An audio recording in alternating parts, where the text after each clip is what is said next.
Hello dear students, welcome to my YouTube channel. In this video I will be explaining you about the project development and implementation, ಕ್ರಿಯಾ ಯೋಜನೆ ಅಭಿವೃದ್ಧಿ ಮತ್ತು ಕಾರ್ಯಗತಗೊಳಿಸುವಿಕೆ. That is the fourth unit according to the Karnataka University syllabus. First let me explain you about the project. Project ಅಂತಂದ್ರೆ ಇದು ಒಂದು idea ಆಗಿರಬಹುದು ಅಥವಾ ಇದೊಂದು ಪ್ಲ್ಯಾನ್ ಆಗಿರಬಹುದು that is intended to be carried out. So that means it is an idea or plan that is intended to be carried out. ಈ ಪ್ರಾಜೆಕ್ಟಿಗೆ ನಾವು scheme ಅಂತ ಕರಿಬಹುದು ಅಥವಾ ಡಿಸೈನ್ ಅಂತ ಅನ್ಬಹುದು ಅಥವಾ ಒಂದು ಪ್ರಪೋಸಲ್ ಅಂತ ಹೇಳ್ಬೋದು. ಸೊ ಇಲ್ಲೇ ಪ್ರತಿಯೊಂದು ಪ್ರಾಜೆಕ್ಟಿಗೂ ಅದರದೇ ಆದಂಥ ಒಂದು ಉದ್ದೇಶ ಅಂತ ಅನ್ನೋದು ಇರ್ತದೆ. ಆ ಉದ್ದೇಶ ಈಡೇರಿಸ್ಕೊಳ್ಳೋಕೆ ಮೊದಲು they do a set of plans. As per that plan to achieve the objective of the project they perform various activities. These activities may be a financial activities, marketing activities, production activities, or human resource activities. So these set of activities you can call it as the project. These activities, bear in mind students, these activities are done based on the plan and based on the objective of that concerned project. Take for example, ಈಗ ನೀವು ಒಂದು ಮನೆ ಕಟ್ಸಂತೀರಿ ಅಂತ ತಿಳ್ಕೊರಿ, construction of a house. ಈಗ ಒಂದು house construction ಮಾಡಬೇಕು ಅಂತಂದ್ರೆ you do advance plan and as per that plan you will perform various activities. ಅದು ಫೌಂಡೇಶನ್ ಹಾಕೋದು ಇರ್ಬೋದು, ವಾಲ್ ಕಟ್ಸೋದು ಇರ್ಬೋದು, ಮನೆ ಡಿಸೈನ್ ಮಾಡೋದು ಇರ್ಬೋದು, ಪೇಂಟಿಂಗ್ ಮಾಡೋದು ಇರ್ಬೋದು. ಮತ್ತು ಈ ಮನೆ ಕಟ್ಸೋಕೆ ನೀವು you will set a time also. So ಅದಕ್ಕೆ ನಾವು ಮನೆ ಕಟ್ಸೋದಕ್ಕೂ ಒಂದು ಪ್ರಾಜೆಕ್ಟ್ ಅಂತಂತ ಹೇಳ್ಬೋದು. ಯಾಕಂತಂದ್ರೆ ಅಲ್ಲಿ ಅಡ್ವಾನ್ಸ್ ಪ್ಲ್ಯಾನ್ ಇರುತ್ತೆ ಮತ್ತು ಅಲ್ಲೇ ಸೆಟ್ ಆಫ್ ಆ್ಯಕ್ಟಿವಿಟೀಸ್ ಇರ್ತಾವೆ which is distinct from each and every project. ಅಂದ್ರೆ ಪ್ರತಿಯೊಂದು ಪ್ರಾಜೆಕ್ಟಿಗೂ ಅದರದೇ ಆದಂಥ ಒಂದು ಗುಣಲಕ್ಷಣಗಳು ಇರ್ತಾವೆ. ಅದಕ್ಕೆ project is distinctive in nature ಅಂತ ಹೇಳ್ಬೋದು. Project is non repetitive in nature ಅಂತ ಹೇಳ್ಬೋದು. ಮತ್ತು ಪ್ರತಿಯೊಂದು ಪ್ರಾಜೆಕ್ಟಿಗೂ ಅದರದೇ ಆದಂಥ ಟೈಮ್ ಅಂತ ಇರುತ್ತೆ. ಈಗ 5 ವರ್ಷದ ಪ್ರಾಜೆಕ್ಟ್ ಅಂತ ಹೇಳ್ಬೋದು, 15 ವರ್ಷದ ಪ್ರಾಜೆಕ್ಟ್ ಅನ್ಬೋದು, 10 ವರ್ಷದ ಪ್ರಾಜೆಕ್ಟ್ ಅಂತ ಹೇಳ್ಬೋದು. ಸೊ ಈ ಟೈಪ್ ಕನ್ಸ್ಟ್ರಕ್ಷನ್ ಆಫ್ ಹೌಸಿಗೆ ಪ್ರಾಜೆಕ್ಟ್ ಅಂತ ನೀವು ಹೇಗೆ ಕರಿತೀರೋ ಅದೇ ರೀತಿ for birthday party also you can call it as a project. ಅಥವಾ ಮ್ಯಾರೇಜ್ ಪಾರ್ಟಿಗೂ ನೀವು ಪ್ರಾಜೆಕ್ಟ್ ಅಂತ ಅನ್ಬೋದು. ಅಲ್ಲಿನೂ ಪ್ಲ್ಯಾನ್ ನಡೀತದೆ, ಸೆಟ್ ಆಫ್ ಆ್ಯಕ್ಟಿವಿಟಿ ನಡೀತದೆ, ಅಲ್ಲಿ ಒಂದು ಟೈಮ್ ಅಂತ ಇರ್ತದೆ. ಅದೇ ರೀತಿ ಗೌರ್ಮೆಂಟ್ನವರು ಬೇರೆ ಬೇರೆ ಪ್ರಾಜೆಕ್ಟ್ಸನ್ನ ಹಾಕೋತಾರೆ. ಲೈಕ್ ಕನ್ಸ್ಟ್ರಕ್ಷನ್ ಆಫ್ ಬಿಲ್ಡಿಂಗ್ಸ್ ಇರ್ಬೋದು, ಕ್ಯಾನಾಲ್ಸ್, ಬ್ರಿಡ್ಜಸ್, ರೋಡ್ಸ್ ಅಂತ ಇರ್ಬೋದು. All these are also a projects. So in the same way like all these type of projects in entrepreneurship also you will find a lot many project. ಈಗ entrepreneurship concept ಅಂತ ಬಂದಾಗ this project will play a very important role. ಯಾಕಂತಂದ್ರೆ ಇಲ್ಲಿನೂ advance plan ಇರುತ್ತೆ, set of activity ಇರುತ್ತೆ, ಬೇರೆ ಬೇರೆ ಆ್ಯಕ್ಟಿವಿಟಿಗಳನ್ನು ಮಾಡ್ತಾರೆ. ಮತ್ತು ಎಂಟ್ರಪ್ರೆನರ್ ಅಂತ ಗ್ರೌಂಡ್ ವರ್ಕ್ ಏನು ಅಂತಂದ್ರೆ that is preparing the project. ಈ ಪ್ರಾಜೆಕ್ಟ್ ಪ್ರಕಾರನ ಅವ ಏನು ಮಾಡ್ತಾನೆ ಅಂತಂದ್ರೆ ಬೇರೆ ಬೇರೆ ರೀತಿಯಾದಂಥ ಚಟುವಟಿಕೆಗಳನ್ನು ಮಾಡ್ಕೊತ ಹೋಗ್ತಾನೆ. ಈ ಚಟುವಟಿಕೆಗಳನ್ನು ಯಾಕೆ ಮಾಡ್ತಾನೆ ಅಂತಂದ್ರೆ ಅವ ಪ್ರಾಡಕ್ಟ್ ಅಥವಾ ಸರ್ವೀಸಸನ್ನು ಕ್ರಿಯೇಟ್ ಮಾಡಬೇಕಾಗಿರ್ತದೆ. So for the sake of creating these goods or services he will perform various set of activities. ನಾ ಹೇಳ್ದಂಗೆ ಅದು ಮಾರ್ಕೆಟಿಂಗ್ ಆ್ಯಕ್ಟಿವಿಟಿ ಇರ್ಬೋದು, ಪ್ರೊಡಕ್ಷನ್ ಆ್ಯಕ್ಟಿವಿಟಿ ಇರ್ಬೋದು, ಹ್ಯೂಮನ್ ರಿಸೋರ್ಸ್ ಆ್ಯಕ್ಟಿವಿಟಿ ಇರ್ಬೋದು, ಅಥವಾ ಬೇರೆ ಬೇರೆ ಆ್ಯಕ್ಟಿವಿಟಿ ಇರ್ಬೋದು.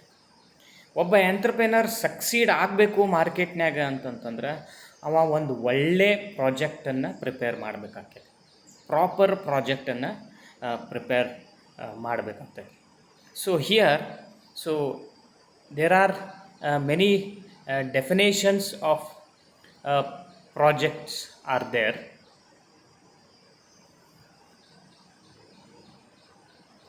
So this definition you can read.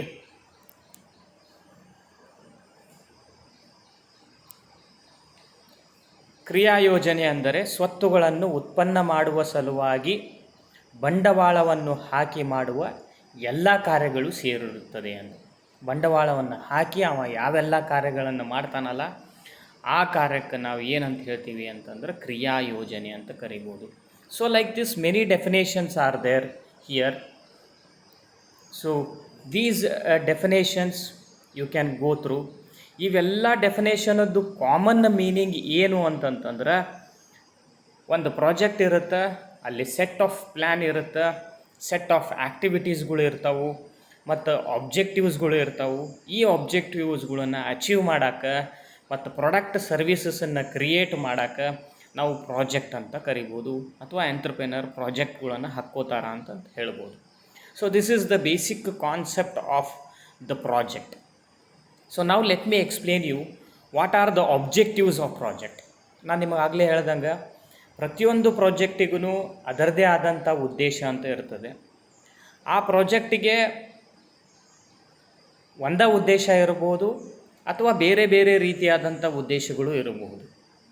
So common ಆಗಿ ಇರೋ ಉದ್ದೇಶಗಳು ಯಾವುವು ಅಂತಂತಂದ್ರೆ, ಈಗ ಆ ಪ್ರಾಜೆಕ್ಟ್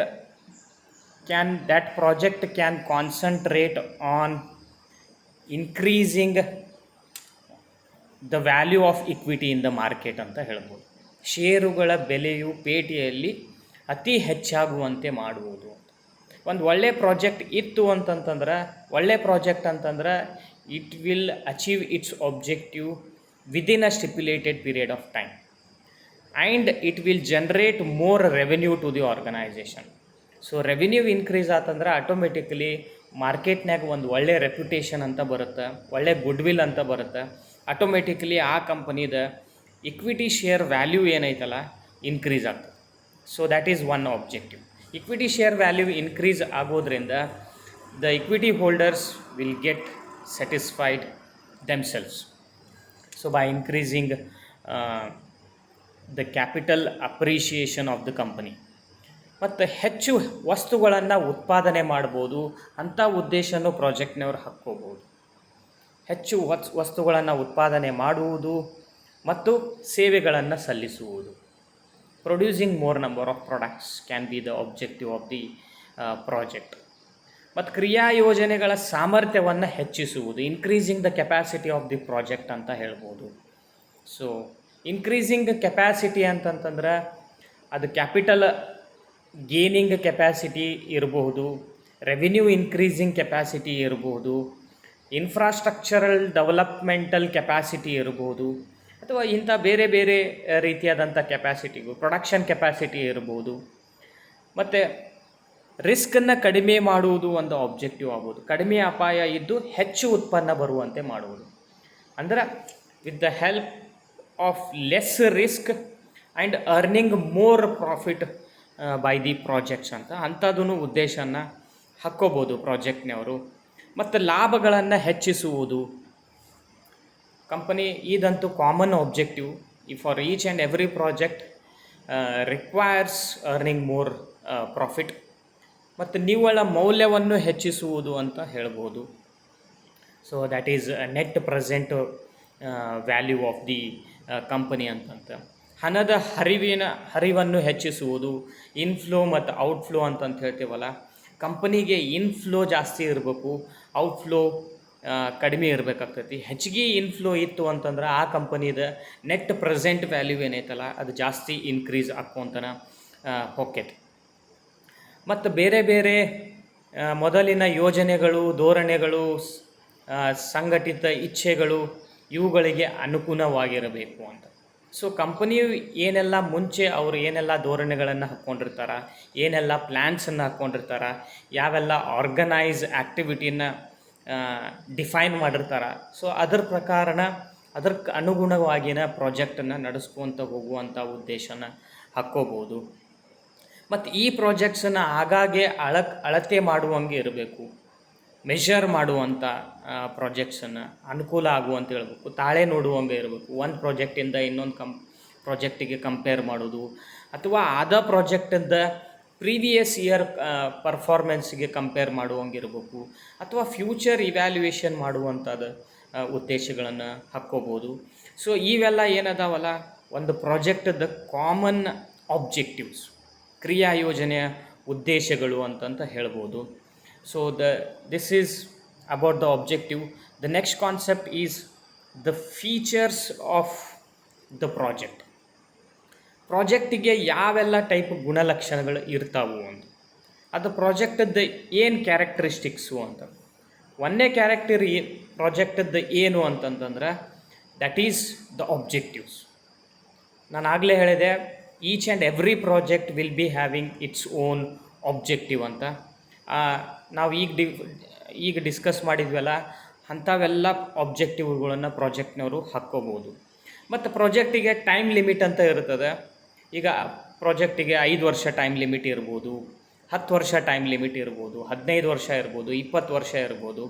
ಕಡಿಮೆ ಟೈಮ್ ಲಿಮಿಟ್ ಇದ್ದಿದ್ದ ಪ್ರಾಜೆಕ್ಟ್ ಅಂದರೆ ಶಾರ್ಟ್ ಟರ್ಮ್ ಪ್ರಾಜೆಕ್ಟ್ ಅಂತ ಹೇಳ್ತಾರೆ, ಮೀಡಿಯಮ್ ಟರ್ಮ್ ಪ್ರಾಜೆಕ್ಟ್ ಅಂತ ಹೇಳ್ತಾರೆ, ಲಾಂಗ್ ಟರ್ಮ್ ಪ್ರಾಜೆಕ್ಟ್ಸ್ ಅಂತ ಹೇಳ್ತಾರೆ. So like this you can define the project based on the time period also. ಮತ್ತು ಅಲ್ಲಿ ಟೀಮ್ ವರ್ಕ್ ಅಂತ ಇರುತ್ತೆ.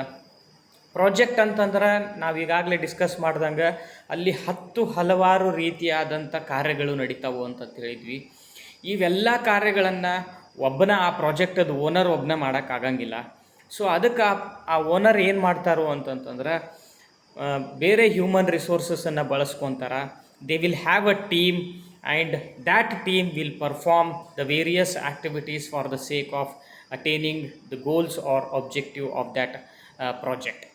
ಮತ್ತು ಪ್ರಾಜೆಕ್ಟಿಗೆ ಪ್ರತ್ಯೇಕವಾದಂಥ ಅಸ್ತಿತ್ವ ಇರ್ತದೆ, ಸಿಂಗಲ್ ಎಂಟಿಟಿ ಅಂತಂತ ಹೇಳ್ಬೋದು, which is distinct from the others ಅಂತ ಹೇಳ್ತೀವಿ, ಅಥವಾ it is having its own distinctiveness ಅಂತಂತ ಹೇಳ್ತೀವಿ. ನಾನು ನಿಮ್ಗೆ ಆಗಲೇ ಎಕ್ಸಾಂಪಲ್ ಹೇಳಿದೆ, ಮನೆ ಕಟ್ಸೋದು, ಕನ್ಸ್ಟ್ರಕ್ಷನ್ ಆಫ್ ಹೌಸ್ ಅಂತ ಹೇಳಿದ್ವಿ. ಈಗ ಭಾಳ ಜನ ಮನೆ ಕಟ್ಟಿಸ್ತಿರ್ತಾರೆ. So each and every house is distinct from other house. ಎಲ್ಲರೂ ಒಂದೇ ಟೈಪ್ ಮನೆ ಕಟ್ಸಂಗಿಲ್ಲ, ಎಲ್ಲರೂ ಒಂದೇ ಟೈಪ್ ಬಿಸ್ನೆಸ್ ಮಾಡೋಂಗಿಲ್ಲ. ಹಂಗೆ ಎಲ್ಲ ಪ್ರಾಜೆಕ್ಟೂ ಸೇಮ್ ಇಲ್ಲ. ಎಲ್ಲರೂ ಸೇಮ್ ಟೈಪ್ ಬರ್ಡೇ ಪಾರ್ಟಿ ಮಾಡೋಂಗಿಲ್ಲ, ಎಲ್ಲರೂ ಸೇಮ್ ಟೈಪ್ ಮ್ಯಾರೇಜ್ ಮಾಡೋಂಗಿಲ್ಲ. The activities will differ. Sometimes though the objective of different project remain same, but even then the activities may change. ಒಬ್ಬರದ್ದು market share increase ಮಾಡೋ objective ಇರ್ತೈತಿ, ಒಬ್ಬರು profit increase ಮಾಡೋ objective ಇರ್ತೈತಿ, ಒಬ್ಬರದ್ದು ಸೊಸೈಟಿಗೆ ವೆಲ್ಫೇರ್ ಆ್ಯಕ್ಟಿವಿಟಿ ಮಾಡಬೇಕಂತ ಉದ್ದೇಶ ಇರ್ತೈತಿ. ಸೊ ಈ ಉದ್ದೇಶಗಳ ಆಧಾರದ ಮೇಲೆ ಮತ್ತು ಕಂಪನಿ ಕೆಪಾಸಿಟಿ ಆಧಾರದ ಮೇಲೆ, ಬಂಡವಾಳದ ಆಧಾರದ ಮೇಲೆ, ಹ್ಯೂಮನ್ ರಿಸೋರ್ಸದ ಆಧಾರದ ಮೇಲೆ ಇವೆಲ್ಲ ಚೇಂಜ್ ಹಾಕ್ಕೊತ ಹೋಗ್ತಾವೆ. ಸೊ ಅದಕ್ಕೆ ಪ್ರಾಜೆಕ್ಟಿಗೆ it is distinctive in nature ಅಂತ ಹೇಳ್ಬೋದು, ಅಂದರೆ it is a single entity ಅಂತ. ಸೊ ಪ್ರಾಜೆಕ್ಟ್ಸ್ಗಳು ಯುನೀಕ್ನೆಸ್ ಅಂತ ಇರ್ತದೆ. ನಾವು ಹೇಳ್ದಂಗೆ ಅಲ್ಲಿ ಬೇರೆ ಬೇರೆ ಕಾರ್ಯಗಳು ನಡೀತಾವು. ಸೊ ಮೂಲಭೂತ ಕಾರ್ಯಗಳು, ಅವೆಲ್ಲ ಕಾರ್ಯಗಳಿಗೆ ಒಂದು ರೂಪುರೇಷೆ ಅಂತ ಹಾಕ್ಕೊಂಡಿರ್ತಾರೆ. ಆ ರೂಪುರೇಷೆಗಳ ಪ್ರಕಾರ ಅವರು ಕೆಲಸ ಕಾರ್ಯಗಳನ್ನು ಮಾಡ್ಕೊತಾನೆ ಹೋಗ್ತಾರೆ. ಸೊ ಅದಕ್ಕೆ ಅದರದೇ ಆದಂಥ ಒಂದು ವಿಶೇಷತೆ ಅಂತ ಅನ್ನೋದು ಇರ್ತೈತಿ. ಮತ್ತು ಪ್ರಾಜೆಕ್ಟ್ಸ್ಗಳು ಎಲ್ಲ ಪ್ರಾಜೆಕ್ಟಿಂದ ಪ್ರಾಫಿಟ್ ಬರ್ತೈತೆ ಅಂತ ಏನೂ ಇಲ್ಲ. ಸೊ ಅಲ್ಲಿ ಅನಿಶ್ಚಿತತೆ ಅಂತ ಅನ್ನೋದು ಇರ್ತೈತಿ. That is also another characteristic of the project. ಅಲ್ಲಿ ಅನ್ಸರ್ಟನ್ಟಿ ಅಂತ ಇರ್ತೈತಿ. ಪ್ರಾಜೆಕ್ಟ್ ಅಂದಮೇಲೆ ಅಲ್ಲಿ ಬಂಡವಾಳ ಹಾಕಬೇಕಂತ ಆಕೈತಿ. ಬಂಡವಾಳ ಹಾಕಬೇಕು ಅಂತಂದ್ರೆ, ಅಥವಾ ಬಂಡವಾಳ ಹಾಕಿದಾದ್ಮೇಲೆ ಆ ಪ್ರಾಜೆಕ್ಟಿಂದ ಪ್ರಾಫಿಟ್ ಬರಬಹುದು, ಬರದೇ ಇರಬಹುದು. ಒಂದು ವೇಳೆ ಪ್ರಾಫಿಟ್ ಬರಲಿಲ್ಲ ಅಂತಂದ್ರೆ ಆ ರಿಸ್ಕನ್ನು ಫೇಸ್ ಮಾಡಬೇಕಾಕೈತಿ. ಮತ್ತು ಇಂಟರ್ನಲ್ಲು ಎಕ್ಸ್ಟರ್ನಲ್ ಫ್ಯಾಕ್ಟರ್ ಅಂತ ಇರ್ತಾವೆ. ಎಸ್ಪೆಷಲಿ ಇವು ಎಕ್ಸ್ಟರ್ನಲ್ ಫ್ಯಾಕ್ಟರು ಪ್ರಾಜೆಕ್ಟ್ ಮೇಲೆ ಭಾಳ ಪ್ರಭಾವ ಬೀರ್ತಿರ್ತಾವೆ. ಸೊ ಅವು ಪಾಸಿಟಿವ್ ಆಗಿ ಪ್ರಭಾವ ಬೀರಿದ್ವು ಅಂತಂದರೆ it is well and good. But negative ಆಗಿ ಪ್ರಭಾವ ಬೀರಿದ್ವು ಅಂದ್ರೆ ಆ ಪ್ರಾಜೆಕ್ಟು ಅನ್ಸರ್ಟನಿಟಿನ ಫೇಸ್ ಮಾಡಬೇಕಾಕೈತಿ. ಈಗ this is the best example. ನಾವೀಗೇನು ಫೇಸ್ ಅಂತೀವಲ್ಲ, because of COVID-19 corona virus. So ಇದರಿಂದ ಬಿಸ್ನೆಸ್ಸಿಗೂ ಭಾಳ ಹೊಡೆತು ಬೀಳ್ತೈತಿ, ಗೌರ್ಮೆಂಟಿಗೂ ಭಾಳ ಹೊಡೆತು ಬಿದ್ದೈತಿ, ಜನರಲ್ ಪಬ್ಲಿಕ್ಕಿಗೂ ಭಾಳ ಪ್ರಾಬ್ಲಮ್ ಆಗೈತಿ. ಸೊ ಹಂಗೆ ಈಗ ಹೆಂಗೆ ಬಿಸ್ನೆಸ್ನವ್ರು ಅನ್ಸರ್ಟನ್ಟಿ ಫೇಸ್ ಮಾಡೋ ಅಂತಾರಲ್ಲ ಪ್ರಾಜೆಕ್ಟ್ಸ್ಗಳು, that is the best example here. So any type of contingencies the company may face, any type of uncertainties they may face here. Okay, next characteristic is made to order, ಅಪೇಕ್ಷೆಗೆ ತಕ್ಕಂತೆ ತಯಾರು ಮಾಡಬೇಕು ಅಂತಂಥೇಳಿ. So ಪ್ರಾಜೆಕ್ಟನ್ನು ಏನೇ ಮಾಡೋದಿದ್ರು it should be based on the requirement ಅಂತಂತ ಹೇಳ್ತೀವಿ, ಅವಶ್ಯಕತೆಗೆ ತಕ್ಕಂತೆ ಅಂತ. ಸೊ ಆ ಅವಶ್ಯಕತೆಗೆ ಅನುಗುಣವಾಗಿ ಬೇರೆ ಬೇರೆ ರೀತಿಯಾದಂಥ ಕಾರ್ಯಗಳನ್ನು ಮಾಡಬೇಕಾಗ್ತೈತಿ. And the next characteristic is sub contracting ಅಂತಂತ ಹೇಳ್ತೀವಿ. ಸಬ್ ಕಾಂಟ್ರಾಕ್ಟಿಂಗ್ ಅಂದ್ರೆ ಈಗ ಒಂದು ವೇಳೆ ಪ್ರಾಜೆಕ್ಟ್ ಭಾಳ ದೊಡ್ಡದು ಇತ್ತು, ಲಾಂಗ್ ಟರ್ಮ್ ಪ್ರಾಜೆಕ್ಟ್ ಇತ್ತು, ಲಾಂಗ್ ಟರ್ಮ್ ಇನ್ವೆಸ್ಟ್ಮೆಂಟ್ ಮಾಡಬೇಕಾಗಿತ್ತು ಅಂತಂದ್ರೆ ನೀವು ಆ ಪ್ರಾಜೆಕ್ಟನ್ನು ಸಣ್ಣ ಸಣ್ಣ ಪ್ರಾಜೆಕ್ಟಾಗಿ ಸ್ಪ್ಲಿಟ್ ಮಾಡ್ಬೋದು, ಅಲ್ಲಿ ಸಬ್ ಕಾಂಟ್ರಾಕ್ಟಿಂಗಿಗೆ ಕೊಡ್ಬೋದು. ಸೊ ಅಂಥ characteristic you will find in these project here. ಮತ್ತು ಪ್ರತಿಯೊಂದು ಪ್ರಾಜೆಕ್ಟಿಗೂ ಒಂದು ಲೈಫ್ ಸೈಕಲ್ ಅಂತ ಇರುತ್ತೆ. ಈಗ ಹೆಂಗೆ ನಮ್ಮ ಮನುಷ್ಯರಿಗೆ ಲೈಫ್ ಸೈಕಲ್ ಹೆಂಗೈತಿ, ಬಾಲ್ಯಾವಸ್ಥೆ, ಯೌವನಾವಸ್ಥೆ, ತರುಣಾವಸ್ಥೆ, ಮಧ್ಯಮಾವಸ್ಥೆ, ಈ ಥರ ಬೇರೆ ಬೇರೆ ರೀತಿಯಾದಂಥ ಅವಸ್ಥೆಗಳು ಹೆಂಗದಾವು ನಮ್ಮ ಲೈಫ್ನಾಗ. ಸೊ ಹುಟ್ಟಿದಾದ್ಮೇಲೆ ಸಾವು ಬರಲೇಬೇಕು ಅಂತಂಥೇಳಿ, ಹಂಗೆ ಪ್ರಾಜೆಕ್ಟಿಗೂ ಅದರದೇ ಆದಂಥ ಒಂದು ಲೈಫ್ ಸೈಕಲ್ ಇರ್ತದೆ. ಸೊ ಬೇರೆ ಬೇರೆ ಸ್ಟೇಜಸ್ ಬರ್ತಾವೆ. ಇನಿಷಿಯಲ್ ಸ್ಟೇಜ್ ಅಂತ ಹೇಳ್ಬೋದು ನೀವು, ಮಿಡ್ ಸ್ಟೇಜ್ ಅಂತ ಹೇಳ್ಬೋದು, ಫೈನಲ್ ಸ್ಟೇಜ್ ಅಂತ ಹೇಳ್ಬೋದು. So different type of stages you will find. So ಅದಕ್ಕೆ ನಾವು ಒಂದು life cycle of the project ಅಂತ ಹೇಳ್ತೀವಿ ಅಲ್ಲೇ. ಸೊ ಈ ಲೈಫ್ ಸೈಕಲನ್ನು ಎಂಟರ್ಪ್ರೈನರು ಕರೆಕ್ಟಾಗಿ ಸ್ಟಡಿ ಮಾಡಬೇಕಾಗ್ತೈತಿ. ಇನಿಷಿಯಲ್ ಸ್ಟೇಜ್ನಾಗ ಪ್ರಾಜೆಕ್ಟದ ನೇಚರ್ ಹೆಂಗಿರ್ತೈತಿ, ಮಿಡ್ ಟರ್ಮ್ ಸ್ಟೇಜ್ನಾಗ ಹೆಂಗಿರ್ತೈತಿ, ಲಾಂಗ್ ಟರ್ಮ್ ಸ್ಟೇಜ್ನಾಗ ಹೆಂಗಿರ್ತೈತಿ, ಫೈನಲ್ ಮೆಚುರಿಟಿ ಸ್ಟೇಜ್, ಫೈನಲ್ ಸ್ಟೇಜ್ನಾಗ ಹೆಂಗಿರ್ತೈತಿ. ಸೊ ಅದನ್ನೆಲ್ಲ ಸ್ಟಡಿ ಮಾಡಬೇಕಾಗ್ತೈತಿ. And there will be lot of ಅಪಾಯದ ಅಂಶಗಳು ಇನ್ ದ ಪ್ರಾಜೆಕ್ಟ್. ಸೊ ಭಾಳಷ್ಟು ರಿಸ್ಕೂ ಫೇಸ್ ಮಾಡಬೇಕಾಗ್ತೈತಿ ಇಲ್ಲಿ. ಸೊ ಈ ಅಪಾಯದ ಮೇಲೆ ಅವಲಂಬಿತವಾದಂಥ ಪ್ರಾಜೆಕ್ಟ್ಗಳು ಇರ್ತಾವೆ. ಸೊ ಅವೆಲ್ಲ ಫ್ಯಾಕ್ಟರ್ಸನ್ನು ಕನ್ಸಿಡರ್ ಮಾಡಿ ಸೊ ಪ್ರಾಜೆಕ್ಟಿದ ರೂಪುರೇಷೆಗಳನ್ನು ಹಾಕ್ಕೋಬೇಕಾಗ್ತೈತಿ, ಒಬ್ಜೆಕ್ಟಿವ್ಗಳನ್ನು ಹಾಕ್ಕೋಬೇಕಾಗ್ತೈತಿ, ಮತ್ತು ಬೇರೆ ಬೇರೆ ಆ್ಯಕ್ಟಿವಿಟಿಗಳನ್ನು ಮಾಡಬೇಕಾಗ್ತೈತಿ. So these are the major characteristics that you will find in each and every projects. The next concept is the classification of project. ಈ ಕ್ಲಾಸಿಫಿಕೇಷನ್ ಆಫ್ ಪ್ರಾಜೆಕ್ಟನ್ನು ಬಹಳ ವಿಧವಾಗಿ ವರ್ಗೀಕರಣ ಮಾಡ್ಬೋದು ನಾವು. ಸೊ ಅದರೊಳಗೆ ಒಂದೇದು ಏನಂತಂದ್ರೆ ಕ್ವಾಂಟಿಫಿಕೇಷನ್ ಬೇಸಿಸ್ ಮೇಲೆ ನಾವು ಪ್ರಾಜೆಕ್ಟನ್ನು ಡಿವೈಡ್ ಮಾಡ್ಬೋದು. ಅಂದ್ರೆ ಪರಿಮಾಣ ಮಾಪನದ ಆಧಾರದ ಮೇಲೆ ಪ್ರಾಜೆಕ್ಟನ್ನು ಡಿವೈಡ್ ಮಾಡ್ಬೋದು. ಸೊ ಕ್ವಾಂಟಿಫೈಯಬಲ್ ಪ್ರಾಜೆಕ್ಟ್ ಅಂತ ಒಂದು ಹೇಳ್ತೀವಿ, ನಾನ್ ಕ್ವಾಂಟಿಫೈಯಬಲ್ ಪ್ರಾಜೆಕ್ಟ್ ಅಂತ ಹೇಳ್ತೀವಿ. ಅಳತೆ ಮಾಡಬಹುದಾದಂಥ ಕ್ರಿಯಾ ಯೋಜನೆಗಳು, ಅಳತೆ ಮಾಡಲಾರದಂತಹ ಕ್ರಿಯಾ ಯೋಜನೆಗಳು, ಇವೆರಡು ಕ್ವಾಂಟಿಫಿಕೇಷನ್ ಬೇಸಿಸ್ ಮೇಲೆ ಇವೆರಡು ರೀತಿ ಡಿವೈಡ್ ಮಾಡ್ಬೋದು. That is quantifiable and non quantifiable. Quantifiable ಅಂತಂತಂದ್ರೆ ಪ್ರಾಜೆಕ್ಟನ್ನು ಅಳತೆ ಮಾಡುವಂಥ ಪ್ರಾಜೆಕ್ಟ್ಸನ್ನು ಕ್ವಾಂಟಿಫೈಯಬಲ್ ಪ್ರಾಜೆಕ್ಟ್ಸ್ ಅಂತಂತ ಹೇಳ್ತೀವಿ. ಸೊ ಅಳತೆ ಹೆಂಗಂತಂದ್ರೆ so based on the size of the project you can make its quantity here. So based on the time you can do. So ಯೂನಿಟ್ಸ್ದ ಆಧಾರದ ಮೇಲೆ, ಕೆ ಜಿ ಆಧಾರದ ಮೇಲೆ ಸೊ ಬೇರೆ ಬೇರೆ ಪ್ರಾಜೆಕ್ಟನ್ನು ಸೊ ನೀವು ಅಳತೆ ಮಾಡ್ಬೋದು. ಎಲ್ಲೆಲ್ಲಿ ಎಷ್ಟೆಷ್ಟು ಪ್ರಾಜೆಕ್ಟ್ಗಳು ಲಾಭದ ಆಧಾರದ ಮೇಲೆ ಮಾಡ್ಬೋದು. This project can earn this much of profit, ಆ ಲಾಭದ ಆಧಾರದ ಮೇಲೆ ಜಾಸ್ತಿ ಲಾಭ, ಕಡಿಮೆ ಲಾಭ, ಹಿಂಗೆ. ಸೊ ಎಸ್ಪೆಷಲಿ ಅಳತೆ ಮಾಡುವಂಥ ಪ್ರಾಜೆಕ್ಟ್ಗಳು ಯಾವುವು ಅಂತಂದ್ರೆ ಮ್ಯಾನುಫ್ಯಾಕ್ಚರಿಂಗ್ ಓರಿಯೆಂಟೆಡ್ ಪ್ರಾಜೆಕ್ಟ್ಸ್ಗಳು ಇರ್ತಾವಲ್ಲ, ಅವನ್ನೆಲ್ಲ ನಾವು ಅಳತೆ ಮಾಡ್ಬೋದು. ಈಗ ಟೇಕ್ ಫಾರ್ ಎಕ್ಸಾಂಪಲ್, ನಾನು ಒಂದು ಪ್ರಾಜೆಕ್ಟ್ ತೊಗೊಂಡೀನಿ. ನನ್ನ ಪ್ರಾಜೆಕ್ಟ್ನಾಗ ನಾ ಪ್ರತಿ ವರ್ಷ 1,000 ಟನ್ನನ್ನು ಪ್ರೊಡ್ಯೂಸ್ ಮಾಡ್ತೀನಿ ಅಂತ ಹೇಳ್ಬೋದು. ಅಂದ್ರೆ ನಾ ಇಲ್ಲಿ I am using the term 1,000 ton. ಅಂದ್ರೆ ನಾ ಇಲ್ಲಿ ನನ್ನ ಪ್ರಾಜೆಕ್ಟನ್ನು ಅಳತೆ ಮಾಡ್ತಾಯಿದ್ದೀನಿ. ಟನ್ಸ್ ಆಧಾರದ ಮೇಲೆ ಅಳತೆ ಮಾಡ್ಬೋದು, ಕೆ ಜಿ ಆಧಾರದ ಮೇಲೆ ಅಳತೆ ಮಾಡ್ಬೋದು, ಯೂನಿಟ್ಸ್ ಆಧಾರದ ಮೇಲೆ ಅಳತೆ ಮಾಡ್ಬೋದು, ಅಥವಾ ನಂಬರ್ ಆಫ್ ಪ್ರಾಡಕ್ಟ್ಸ್ ಅಂತ ಹೇಳ್ಬೋದು. ಈಗ ನಾನ್ ಕ್ವಾಂಟಿಫೈಯಬಲ್ ಅಂತಂದ್ರೆ ಸರ್ವಿಸ್ ಓರಿಯೆಂಟೆಡ್ ಪ್ರಾಜೆಕ್ಟ್ಸ್ ಏನಿರ್ತಾವಲ್ಲ, ಸೊ ಅಂಥವಕ್ಕೆಲ್ಲ ನಾವು ನಾನ್ ಕ್ವಾಂಟಿಫೈಯಬಲ್ ಪ್ರಾಜೆಕ್ಟ್ಸ್ ಅಂತ ಹೇಳ್ತೀವಿ. So like take for example health related projects ಇರ್ಬೋದು, ಎಜುಕೇಷನ್ ರಿಲೇಟೆಡ್ ಪ್ರಾಜೆಕ್ಟ್ಸ್ ಇರ್ಬೋದು. ಸೊ ಇವನ್ನೆಲ್ಲ ಏನೈತಲ್ಲ ಇವನ್ನ ಅಳತೆ ಮಾಡೋಕ್ಕೆ ಬರೋಂಗಿಲ್ಲ. ಸರ್ವಿಸ್ ಓರಿಯೆಂಟೆಡ್, ನಾನು ಇಷ್ಟು kg ಸರ್ವಿಸ್ ಮಾಡಿದೆ, ಇಷ್ಟು ಟನ್ ಸರ್ವಿಸ್ ಮಾಡಿದೆ ಅಂತ ಹೇಳಕ್ಕೆ ಬರೋಂಗಿಲ್ಲ. So it is very difficult to evaluate. And the next one is on the basis of sectoral also you can classify the project. On the basis of sectoral also you can classify the projects. ಅಂದರೆ ಬೇರೆ ಬೇರೆ ಸೆಕ್ಟರ್ಗಳು ಇರ್ತಾವೆ. Agricultural sector ಇರ್ಬೋದು, irrigation sector ಇರ್ಬೋದು, power ಇರ್ಬೋದು, ಬೇರೆ ಬೇರೆ industry, service related ಇಂಡಸ್ಟ್ರಿಗಳು ಇರ್ಬೋದು, ಅಥವಾ government projects, take for example transportation ದರ ಇರ್ಬೋದು, ಬೇರೆ ಬೇರೆ ರೀತಿಯಾದಂಥ ಪ್ರಾಜೆಕ್ಟ್ಸ್ಗಳನ್ನು ಇರ್ಬೋದು. ಇವಕ್ಕೆಲ್ಲ ನಾವೇನಂತೇವೆ ಅಂದ್ರೆ ಸೆಕ್ಟೋರಲ್ ಪ್ರಾಜೆಕ್ಟ್ಸ್ ಅಂತ ಹೇಳ್ತೀವಿ. So based on the sector you can divide the project. So like transportation, communication sector, etcetera etcetera. So based on techno-economic condition also you can classify the projects here. So ಈಗ technology ಅಂತಂದ್ರೆ ಕೆಲವೊಂದು project high ಟೆಕ್ನಾಲಜಿನ use ಮಾಡ್ತಾವೆ, ಕೆಲವೊಂದು project ಕಡಿಮೆ ಟೆಕ್ನಾಲಜಿನ, medium ರೇಂಜಿನಾಗ ಟೆಕ್ನಾಲಜೀಸನ್ನು use ಮಾಡ್ತಾವೆ, ಮತ್ತು ಕೆಲವೊಂದು projects ಟೆಕ್ನಾಲಜಿನ use ಮಾಡೋಂಗಿಲ್ಲ. ಸೊ ಟೆಕ್ನಾಲಜಿ ಯೂಸ್ ಮಾಡೋ ಪ್ರಾಜೆಕ್ಟ್ಸಿಗೆ ನಾವು ಕ್ಯಾಪಿಟಲ್ ಇಂಟೆನ್ಸಿವ್ ಪ್ರಾಜೆಕ್ಟ್ಸ್ ಅಂತ ಕರಿತೀವಿ.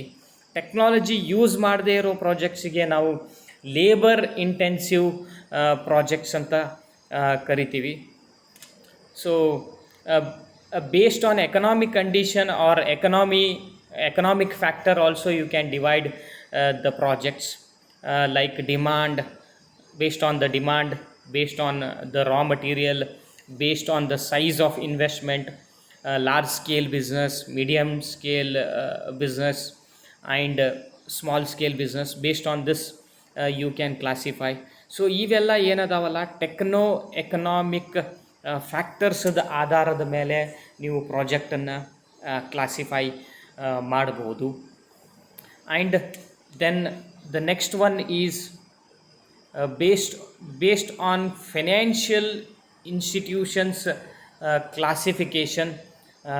ಹಣಕಾಸಿನ ಸಂಸ್ಥೆಗಳ ವರ್ಗೀಕರಣ ಮಾಡಬಹುದು.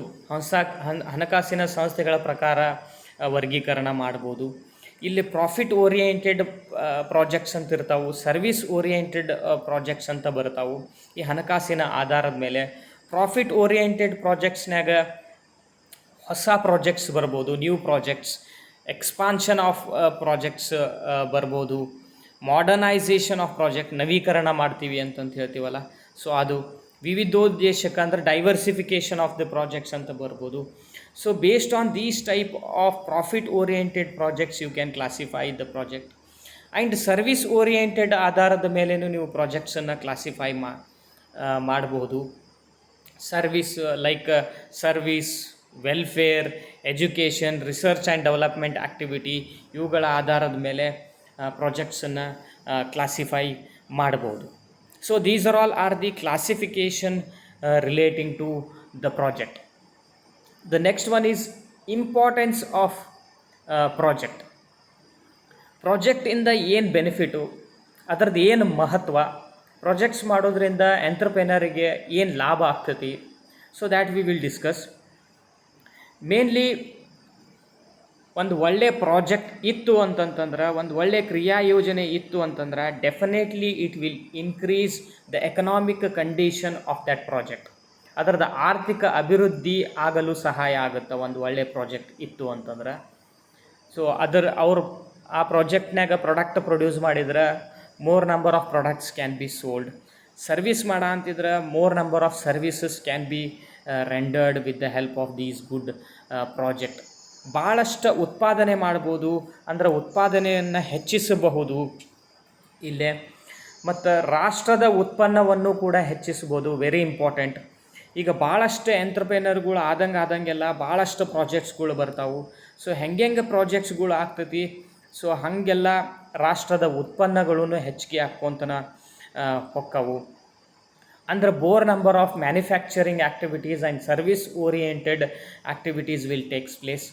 ಮತ್ತು ಈ ಗುಡ್ಸು ಸರ್ವೀಸಸ್ಸು ಹೆಚ್ಚಿಗೆ ಪ್ರೊಡ್ಯೂಸ್ ಆದಂಗೆಲ್ಲ it will contribute to the national income of the country.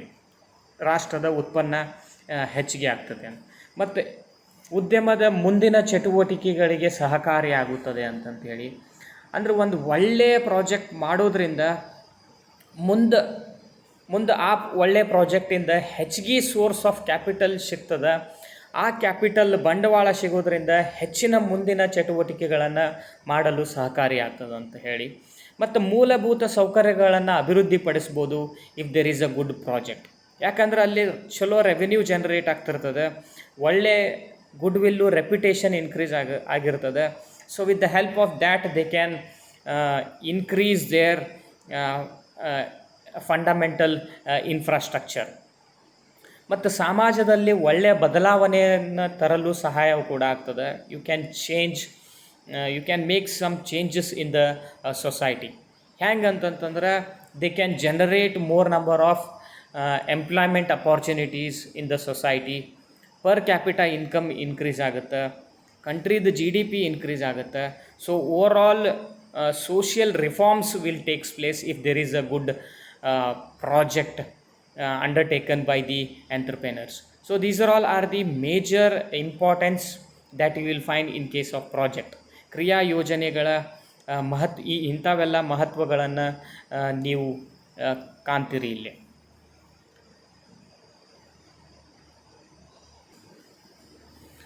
Now let me explain you the project identification. ಈಗ ಯಾವುದೇ ಒಂದು ಪ್ರಾಜೆಕ್ಟನ್ನು ಐಡೆಂಟಿಫೈ ಮಾಡಬೇಕು ಅಂತಂತಂದ್ರೆ ಪ್ರಾರಂಭದ ಹಂತದಲ್ಲಿ ಆ ಪ್ರಾಜೆಕ್ಟನ್ನು ಮಾಡೋಕ್ಕೆ ಅಥವಾ ಆ ಪ್ರಾಜೆಕ್ಟಿಗೆ ಸಂಬಂಧಪಟ್ಟಂಥ ವಿಷಯಗಳನ್ನು ಕಲೆ ಹಾಕುವುದಕ್ಕೆ ನಾವು ಪ್ರಾಜೆಕ್ಟ್ ಐಡೆಂಟಿಫಿಕೇಷನ್ ಅಂತ ಹೇಳ್ತೀವಿ. ನಾವು ಮುಂಚೆ ಡಿಸ್ಕಸ್ ಮಾಡ್ದಂಗೆ ಎಲ್ಲ ಪ್ರಾಜೆಕ್ಟು ಡಿಸ್ಟಿಂಕ್ಟಿವ್ ಇನ್ ನೇಚರ್ ಇರ್ತಾವೆ ಅಂತಂತ ಹೇಳಿದ್ವಿ. ಸೊ ಪ್ರತಿಯೊಂದು ಪ್ರಾಜೆಕ್ಟಿಗೂ ಬೇರೆ ಬೇರೆ ರೀತಿಯಾದಂಥ ವಿಷಯಗಳನ್ನು ಕಲೆ ಹಾಕಬೇಕಾಗ್ತದೆ.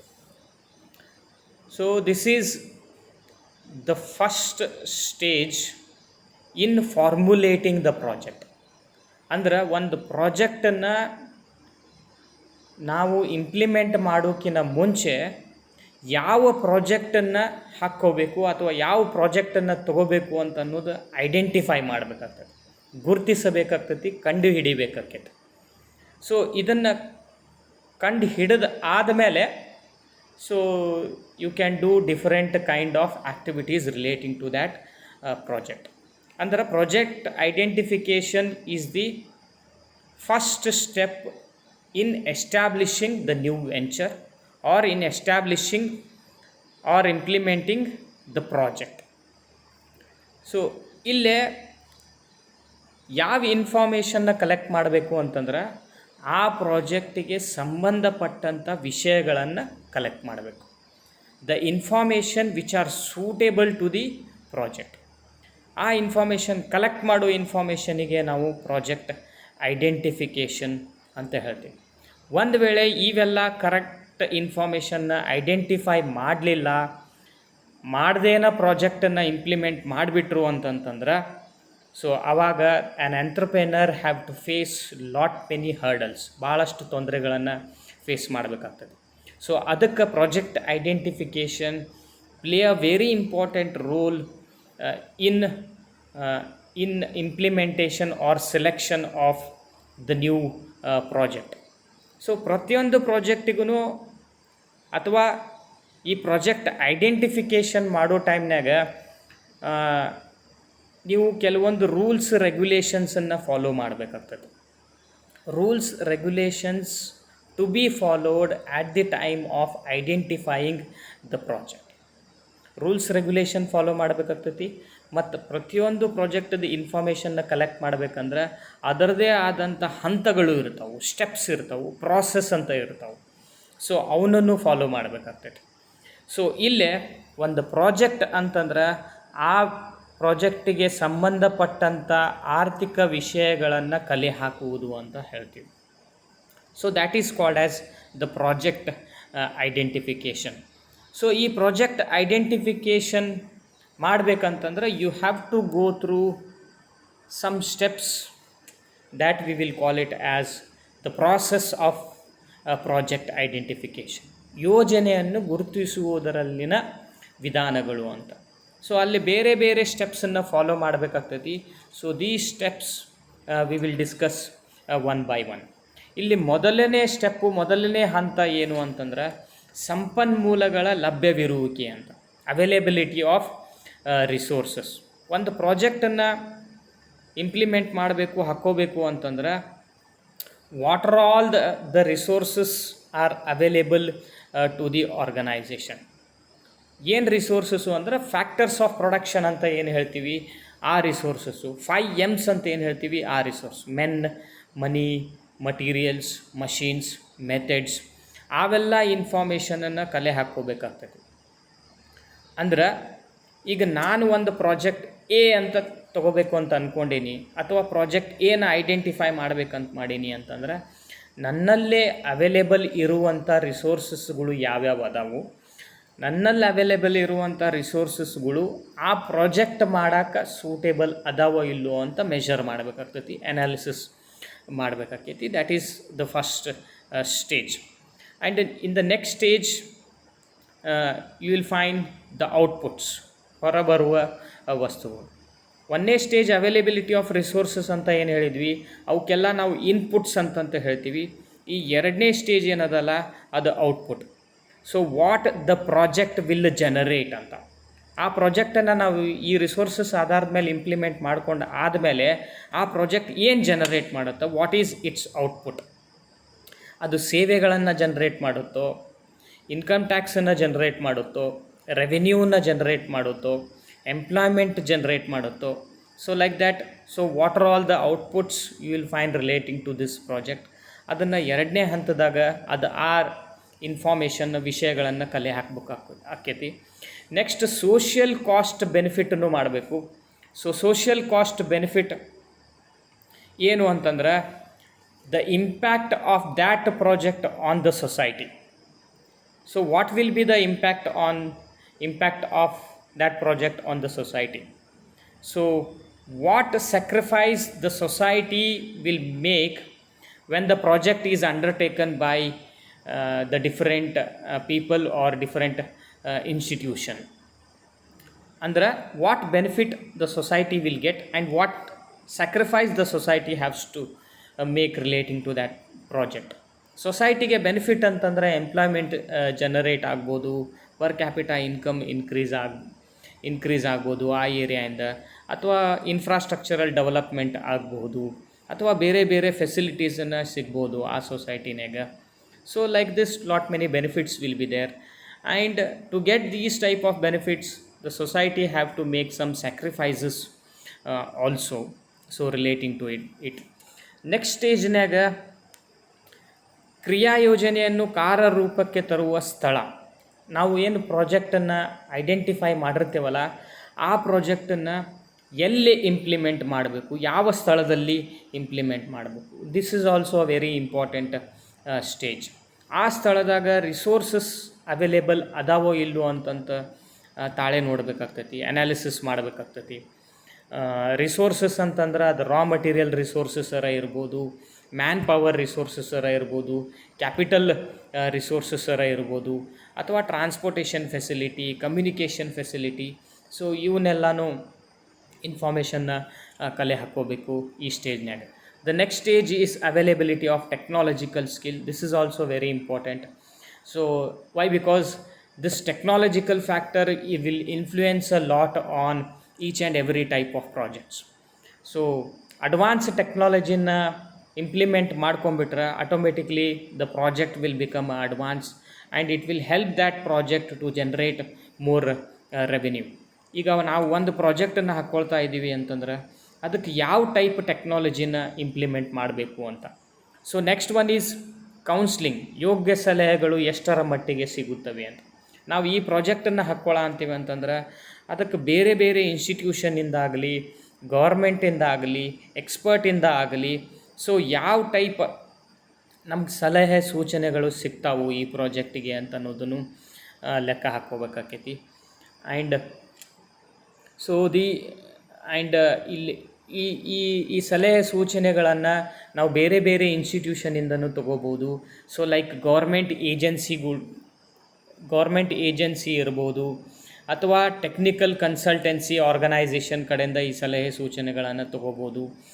Lot many entrepreneurship development centers are there, small scale industry service institutions are there, non government institutions are there, chamber of commerce ಇರ್ಬೋದು, ಅಥವಾ ಟೆಕ್ನಿಕಲ್ ಕನ್ಸಲ್ಟೆನ್ಸಿ ಸರ್ವಿಸಸ್ಗಳು ಇರ್ಬೋದು. ಸೊ ಇವೆಲ್ಲರ ಕಡೆಯಿಂದನೂ ನಮ್ಮ ಪ್ರಾಜೆಕ್ಟಿಗೆ ಯಾವ ರೀತಿಯಾದಂಥ ಸಲಹೆ ಸೂಚನೆಗಳು ಬೇಕು ಅಂಥವೆಲ್ಲ ಸಲಹೆ ಸೂಚನೆಗಳನ್ನು ಈ ಇನ್ಸ್ಟಿಟ್ಯೂಷನ್ಸ್ಗಳಿಂದ ಪಡೆದುಕೊಳ್ಳಬಹುದು. So these are the steps that you have to find out at the time of identification of project. ಇಲ್ಲಿ ಕೇರ್ಫುಲ್ಲಾಗಿ ಇವೆಲ್ಲ ಸ್ಟೆಪ್ಸನ್ನು ಫಾಲೋ ಮಾಡಿ ಸೊ ಕರೆಕ್ಟಾಗಿ ಎಲ್ಲ ವಿಷಯಗಳನ್ನು ಕಲೆಕ್ಟ್ ಮಾಡ್ಕೊಂಬಿಟ್ರೆ so you will be able to find out the good projects. ಮತ್ತು ಎಲ್ಲ ಪ್ರಾಜೆಕ್ಟ್ಸ್ಗೂ ಬರೀ ಬೆನಿಫಿಟ್ ಇರ್ತಾವಂತಲ್ಲ. So it has to face some constraints. Let us discuss about those constraints. ಈ ಕನ್ಸ್ಟ್ರೆಂಟ್ಸ್ಗಳನ್ನು ನಾವು ಎರಡು ವಿಧವಾಗಿ ವಿಂಗಡಣೆ ಮಾಡ್ತೀವಿ, ಕ್ಲಾಸಿಫೈ ಮಾಡ್ತೀವಿ. ಆಂತರಿಕ ಅಡ್ಡಿಗಳು ಅಥವಾ ಬಾಹ್ಯ ಅಡ್ಡಿಗಳು ಅಂತ ಹೇಳ್ಬೋದು. Internal constraints and external constraints. So internal constraints ಅಂತಂತಂದ್ರೆ ಸೊ ಈಗ ಅದರೊಳಗೆ more dependent on outside consultants ಅಂತ ಹೇಳ್ಬೋದು. ಕೆಲವೊಂದು ಪ್ರಾಜೆಕ್ಟ್ಸ್ ಇರ್ತಾವೆ, ಆ ಪ್ರಾಜೆಕ್ಟ್ ಹಾಕ್ಕೊಂಡಾದ್ಮೇಲೆ ಇಂಟರ್ನಲಿ ಎಕ್ಸ್ಪರ್ಟ್ಗಳು ಸಿಗದೇ ಇರ್ಬೋದು. ಸೊ ಆವಾಗ ಏನಾಗಬೇಕಾಕೈತಂದ್ರೆ ಇಂಥ ಪ್ರಾಜೆಕ್ಟ್ಗಳು ಹೊರಗಿನವ್ರ ಕಡೆ ಕನ್ಸಲ್ಟೆಂಟ್ ಕಡೆ ಡಿಪೆಂಡ್ ಆಗಬೇಕಾಕೈತಿ. So they have to collect or they have to get the information from the outsiders, and these outside people are not freely available to the organization. ಅವ್ರು ಫ್ರೀಯಾಗಿ ಸಿಗಂಗಿಲ್ಲ. ಸೊ ಅದಕ್ಕೆ ದುಡ್ಡು ಖರ್ಚು ಮಾಡಬೇಕಾಕೈತಿ, ಅದಕ್ಕೆ ಕಾಸ್ಟ್ ಇನ್ಕ್ರೀಸ್ ಆಕೈತಿ. So that is one of the internal constraint of the project here. And ಕೆಲವೊಂದು ಸಾರಿ ಲಿಮಿಟೆಡ್ ಬಜೆಟು ಮತ್ತು ಟೈಮ್ ಶೆಡ್ಯೂಲ್ ಇರ್ತದೆ. ಆ within that budget you have to perform your business organization. Within that budget you have to perform your organization. ನಿಮ್ಮಲ್ಲಿ ಎಷ್ಟು budget ಇರ್ತದೆ ಅಷ್ಟು budget ಒಳಗನ ಪ್ರಾಜೆಕ್ಟನ್ನು ಅಂಡರ್ಟೇಕ್ ಮಾಡಬೇಕಾಗ್ತದೆ. So if you don't have more budgets in your organization, so no need to undertake the projects which are beyond your capacity. So that is another constraint. Within the budget and within the schedule time, so you have to undertake your projects. And another constraint is formulation of unrealistic objective. ಅಸ್ವಾಭಾವಿಕವಾದ ಉದ್ದೇಶಗಳನ್ನು ಒಳಗೊಂಡಿರ್ತದೆ ಅಂತ ಹೇಳಿ. So ಕೆಲವೊಂದು ಸಾರಿ ಏನು ಮಾಡಿಬಿಡ್ತಾರೆ ಮ್ಯಾನೇಜ್ಮೆಂಟ್ನವರು objective ಏನೋ define ಮಾಡಿಬಿಡ್ತಾರೆ ಕಂಪನಿಗೆ. ಬಟ್ ಆ ಪ್ರಾಜೆಕ್ಟದ ಆಬ್ಜೆಕ್ಟಿವ್ ಉದ್ದೇಶನ ಒಂದಿರ್ತದೆ, ಅವ್ರು ಮಾಡೋ ಕೆಲಸನೇ ಮತ್ತೊಂದು ಇರ್ತದೆ. So at that time these objective of that project will become unrealistic in nature. So management will make a major mistake. So and this will become internal constraint. And non availability of resources. ಕೆಲವೊಂದು ಸಾರಿ ಸಂಪನ್ಮೂಲಗಳು ದೊರಕೋದಿಲ್ಲ ಎಲ್ಲಿ ಬೇಕಲ್ಲಿ. So ಪ್ರಾಜೆಕ್ಟ್ಸ್ಗಳಿಗೆ ಬೇಕಾದಂಥ ರಿಸೋರ್ಸಸ್ಗಳು ಸಿಗೋದಿಲ್ಲ. So ಅವೆಲ್ಲ ಸಂಪನ್ಮೂಲಗಳು ಸಿಗಲಿಲ್ಲ ಅಂತಂದ್ರೆ that will become a major constraint to the project. ಮತ್ತು ಅಲ್ಲಿ ಈ ಈ ರಿಸೋರ್ಸಸನ್ನು ನೀವು physical resources, non physical resources ಅಂತ ವಿಂಗಡಣೆ ಮಾಡ್ಬೋದು. So 4 type major internal constraints ನೀವು ಕಾಣ್ಬೋದು ಇಲ್ಲೇ ಪ್ರಾಜೆಕ್ಟ್ಸಿಗೆ. ಮತ್ತು ಇದಲ್ದನ external constraints are also there. So external constraints the major default ಏನು ಅಂತಂತಂದ್ರೆ, ಈ ಎಕ್ಸ್ಟರ್ನಲ್ ಕನ್ಸ್ಟ್ರೆಂಟನ್ನು ಇಂಟರ್ನಲ್ ಕನ್ಸ್ಟ್ರೆಂಟ್ ಥರ ನೋಡೋಕ್ಕಾಗೋದಿಲ್ಲ. ಯಾಕಂದರೆ ಇಂಟರ್ನಲ್ ಕನ್ಸ್ಟ್ರೆಂಟದ ಕ್ಯಾರೆಕ್ಟರಿಸ್ಟಿಕ್ಕ ಬೇರೆ, ಎಕ್ಸ್ಟರ್ನಲ್ ಕನ್ಸ್ಟ್ರೆಂಟದ ಕ್ಯಾರೆಕ್ಟರಿಸ್ಟಿಕ್ಸ್ ಬೇರೆ ಇರ್ತವೆ. ಇಂಟರ್ನಲ್ ಕನ್ಸ್ಟ್ರೆಂಟ್ಸ್ ಏನದಾವಲ್ಲ, ಅದು ಒಂದು ಲೆವೆಲ್ನಾಗ ಮ್ಯಾನೇಜ್ಮೆಂಟ್ನವರು ಮ್ಯಾನೇಜ್ ಮಾಡಬಹುದು. Internal constraints can be controlled. But external constraints ಏನದಾವಲ್ಲ, it cannot be controlled by the management, which are very much external in nature. So ಈ ಬಾಹ್ಯ ಅಂಶಗಳು, ಬಾಹ್ಯ ಅಡ್ಡಿಗಳು ಏನದಾವಲ್ಲ, ಸೊ ಅವನ್ನ ನಾವು ಪ್ರಾಬ್ಲಮನ್ನು ಸಾಲ್ವ್ ಮಾಡೋಕ್ಕಾಗಂಗಿಲ್ಲ. ಆ ಪ್ರಾಬ್ಲಮನ್ನು ಫೇಸ್ ಮಾಡಬೇಕಾಗ್ತೈತಿ. ಫೇಸ್ ಮಾಡಬೇಕಂದ್ರೆ ಇವೆಲ್ಲ ಪ್ರಾಜೆಕ್ಟ್ಗಳು ಅದರದೇ ಆದಂಥ ರಣನೀತಿಗಳನ್ನು, ಸ್ಟ್ರಾಟಜೀಸ್ಗಳನ್ನು ಹಾಕ್ಕೊಳ್ಬೇಕಾಗ್ತೈತಿ. The external constraints like changes in ಟೆಕ್ನಾಲಜಿಯರ ಇರಬಹುದು, ಸಾಮಾಜಿಕ ಅಂಶಗಳ ಇರಬಹುದು, ಮತ್ತು ಗೌರ್ಮೆಂಟ್ ರೂಲ್ಸ್ ಆ್ಯಂಡ್ ರೆಗ್ಯುಲೇಷನ್ಸರ ಇರಬಹುದು, ಮತ್ತು ಫೈನಾನ್ಸ್ ರಿಲೇಟೆಡ್ ಕನ್ಸ್ಟ್ರೆಂಟ್ಸರ ಇರಬಹುದು, ಅಥವಾ ಯಂತ್ರೋಪಕರಣಗಳ ಸಂಬಂಧಪಟ್ಟಂಥ ಕನ್ಸ್ಟ್ರೆಂಟ್ಸರ ಇರಬಹುದು. ಈ ಯಂತ್ರೋಪಕರಣಗಳು ಲಭ್ಯ ಇರದೇ ಇರ್ಬೋದು. ಆವಾಗ so these type of external constraints the business organization will face.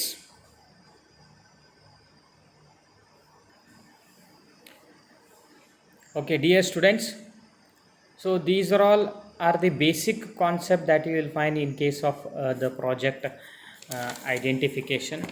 ಈ ಪ್ರಾಜೆಕ್ಟ್ ಐಡೆಂಟಿಫಿಕೇಷನ್ ಒಳಗೆ ಇನ್ನೊಂದು ಕಾನ್ಸೆಪ್ಟ್ ಐತಿ, that is techniques of project identification.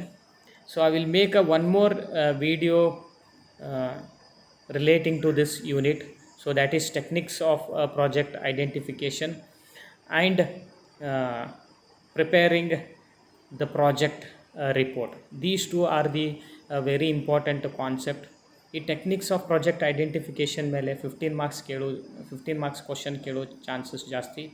ಮತ್ತು ಪ್ರಾಜೆಕ್ಟ್ ರಿಪೋರ್ಟ್ ಮೇಲೆ ಮೋಸ್ಟ್ಲಿ ನಿಮಗೆ ಕೇಸ್ ಸ್ಟಡಿ ಅದ್ರದ್ದು ಮೇಲೇ ಕೇಳ್ತಾರೆ. So I will make a separate video on these two concept. Till then, take care, good by.